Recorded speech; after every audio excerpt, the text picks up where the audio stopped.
राहुल प्रियंका का operation BJP sleeper cell हुआ चालू। पार्टी के भीतर मची भगदड़। कांग्रेस नेता जयराम रमेश सहित 10 बड़े दिग्गजों का गिरेगा विकेट। दोस्तों, बीजेपी जिस बात को लेकर डर रही थी, क्या आखिरकार वही हो रहा है? कांग्रेस के बड़े बड़े पदों को लेकर के जो लोग बीते दशकों से बैठे हुए थे, उन सब लोगों की छुट्टी होने जा रही है। क्या जयराम रमेश को भी फाइनली पार्टी से बाहर का रास्ता दिखा दिया गया है, या जयराम रमेश को उनके पद से मुक्त कर दिया गया है? आखिर वो 10 कौन से बड़े नेता हैं जिनकी चर्चा जोरों पर है? कहा यह जा रहा है कि कांग्रेस में पार्टी में साइडलाइन करके उन्हें हाशिए पर डाल दिया जाएगा। दोस्तों, आखिर राहुल और प्रियंका करने क्या जा रहे हैं? आखिर कांग्रेस में इस बड़े ऑपरेशन के बाद में किस तरह के बदलाव आएंगे, और इन तमाम चीजों से मोदी और शाह चिंतित क्यों नजर आ रहे हैं?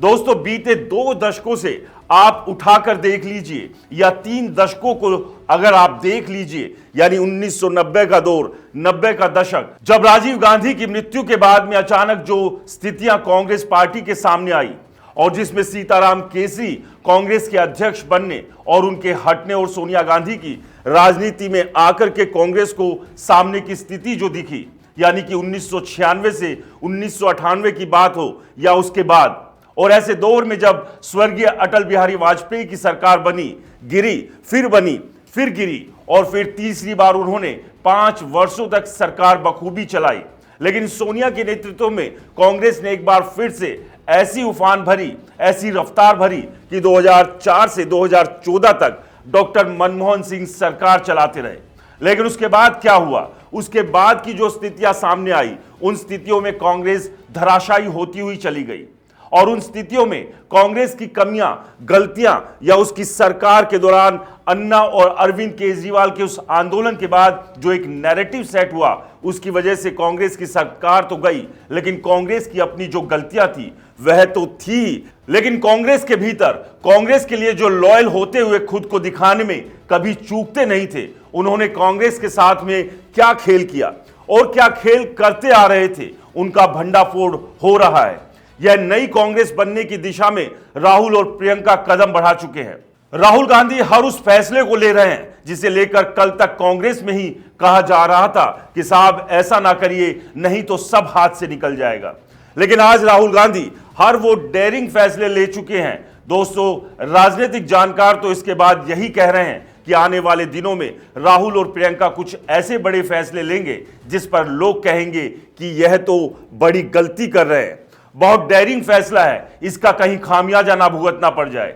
दोस्तों, लेकिन कांग्रेस को नजदीक से जानने और समझने वाले, कांग्रेस को मजबूत देखने वाले जो लोग हैं, अब उनकी नजर में कांग्रेस के अंदर यह आखिरी रास्ता है कि कांग्रेस से इन्हें हटाया जाए। उन सभी लोगों को जो कांग्रेस में रहकर के कांग्रेस को मजबूत करने के बजाय कांग्रेस के लिए एक दीमक की तरह हैं, ऐसे सब लोगों को उनके पदों से मुक्त कर दिया जाए जो कांग्रेस में कांग्रेस के बैनर को लेकर के खुद के प्रमोशन, खुद के फायदे के लिए उसका प्रयोग तो करते हैं, लेकिन पार्टी कहां खड़ी है उसकी तरफ उनका ध्यान तक नहीं जाता। दोस्तों, कहा यह भी जा रहा है कि जयराम रमेश की लगभग छुट्टी हो चुकी है। जयराम रमेश की छुट्टी क्यों हो रही है या क्यों हो चुकी है, जिसका फैसला आधिकारिक तौर पर अभी नहीं हुआ है। इसके अलावा कहा यह जा रहा है कि AK एंटोनी, आनंद शर्मा, अंबिका सोनी, बहुत सारे ऐसे नाम हैं जो कि इस वक्त कांग्रेस पर बोझ बन करके बैठे हुए हैं,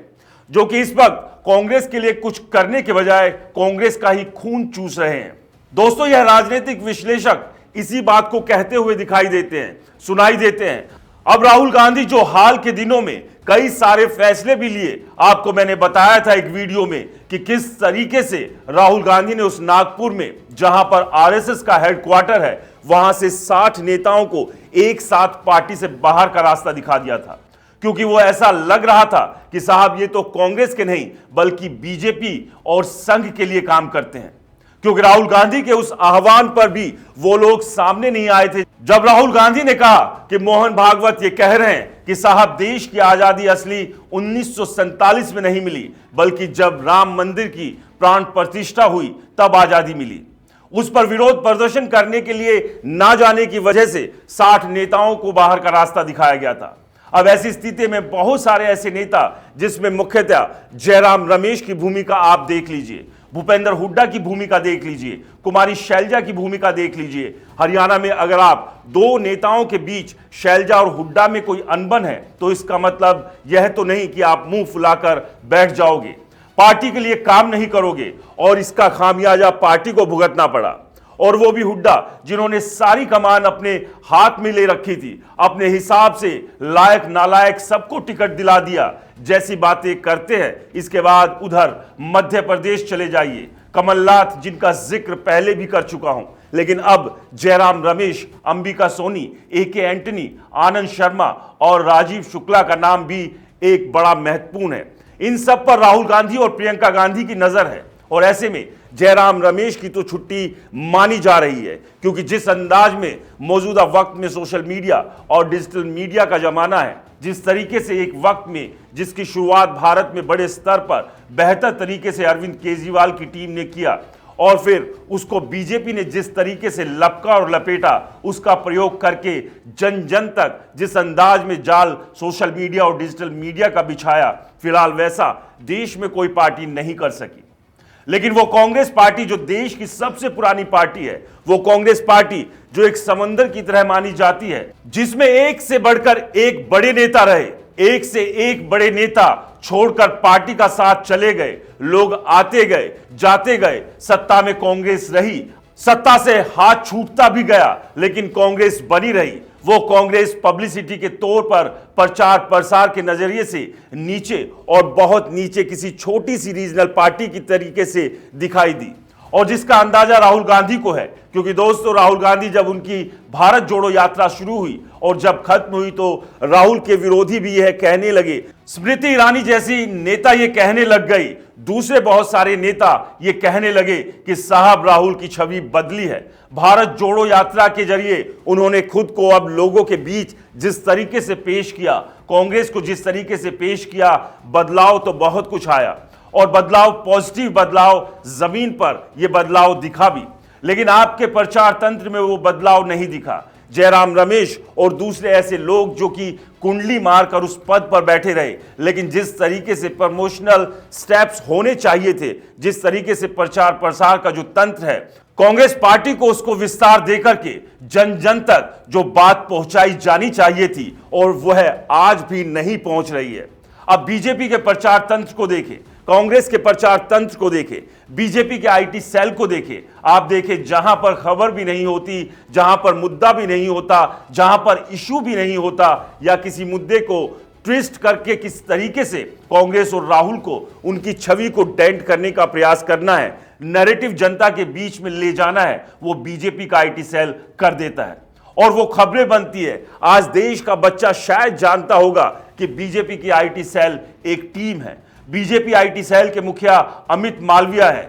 जिनके बारे में हर शख्स जानता है, लेकिन वही स्थिति उस चीज को कांग्रेस पार्टी नहीं कर पा रही है। जबकि कांग्रेस के पास में विपक्षी होने के नाते इतने बड़े बड़े मुद्दे हैं, अगर इतने मुद्दे बीजेपी को मिलते कांग्रेस के खिलाफ तो कांग्रेस को खा गई होती। अब दोस्तों माना यह जा रहा है कि आपको एक और एग्जाम्पल दूं कि बीते महीनों में कांग्रेस पार्टी का नया दफ्तर बना 24 अकबर रोड से हट करके DDA रोड के पीछे साइड में, लेकिन उस दफ्तर को लेकर मेन स्ट्रीम मीडिया को बुलाया तक नहीं गया, इक्का दुक्का न्यूज एजेंसी को बुलाया गया। क्या स्ट्रैटेजी हो सकती है इसके पीछे? जाहिर तौर पर जिस सोच के साथ में इस कांग्रेस के दफ्तर को बनाया गया था, जिस अंदाज में वहां पर देश के महापुरुषों की तस्वीरें थी, जिस तरीके से संवैधानिक मूल्यों की अहमियत बताई गई थी, उसकी छाप दीवारों पर, कांग्रेस के अंदर दफ्तर के भीतर की दीवारों पर दिख रही थी। जिस तरीके से कांग्रेस लोकतांत्रिक मूल्यों को लेकर के आगे बढ़ने की बात करती, उनकी छाप उस दफ्तर के अंदर दिखी थी।